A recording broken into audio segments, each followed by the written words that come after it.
अब तुमने स्मरण दिला दिया। तो हम लोग 8 लोग थे, उसमें क्षमा सागर भी थे, जिनेंद्र भी थे, जिनेश भी थे, एक जिनेंद्र करके था सकरा घाट का, राजन का भाई। नहीं, हम लोग 8 लोग थे और 8 लोगों में आचार्य सिंह को, जब आचार्य सिंह बंडा से चलते थे और मकरौनिया परसोरिया जो तिगड्डा आता ना, उधर परसोरिया मुड़ जाते थे। कर्रापुर आएंगे, कर्रापुर वो चौराहा पड़ता था, बहेरिया चौराहा, तो उधर मुड़ जाते थे। और दमोह से आते थे तो पहले क्या है, सागर के लोग सफ़ेद टोपी में प्रसिद्ध थे। जितने पंच थे सब सफ़ेद टोपी लगाते थे। सोदिया जी, जीवन सिंघई जी, ये सब सफ़ेद टोपी के नाम से प्रसिद्ध थे। तो ये टोपी वाले पहुंच जाते थे, महाराज सागर चलो, महाराज सागर चलो। तो हम लोगों ने एक दिन दिमाग लगाया, 8 लोग थे हम लोग, कि शायद आचार्य सिंह सफ़ेद टोपी वालों के कारण से नहीं आते, क्योंकि आचार्य सिंह को युवा पसंद है और वे लोग सब एजेड थे, जैसे अपने दादाजी खड़े ना, सोदिया जी वगैरह ऐसे ही तुम्हारी उम्र के थे।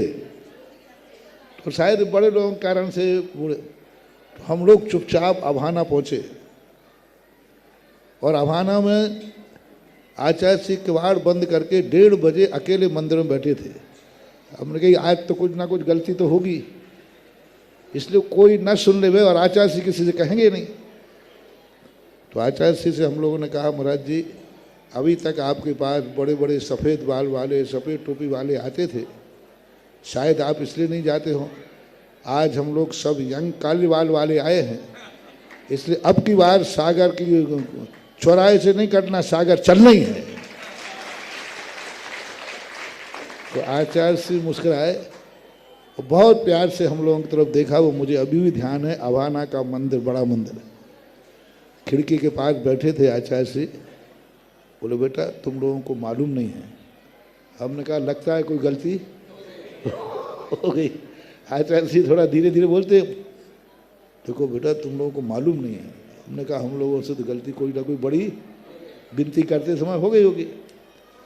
बोले देखो हमारे यहाँ सफ़ेद बाल वाले आते हैं और जाते हैं, आते जाते रहते हैं, लेकिन काले बाल वाले आते तो हैं लेकिन जाते नहीं।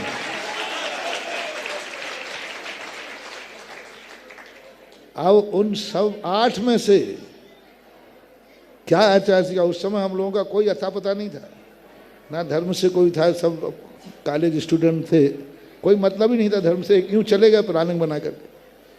और देखो आचार्य सिंह की वाणी क्या फली। उन 8 में से 7 ब्रह्मचारी हैं, कोई महाराज है कोई ब्रह्मचारी है। ये जिनेंद्र भी घर में है लेकिन ब्रह्मचारी, जिनेश है, सब के सब। तो वो आचार्य सिंह के वाणी ही जादू था, यूँ मान लो करके।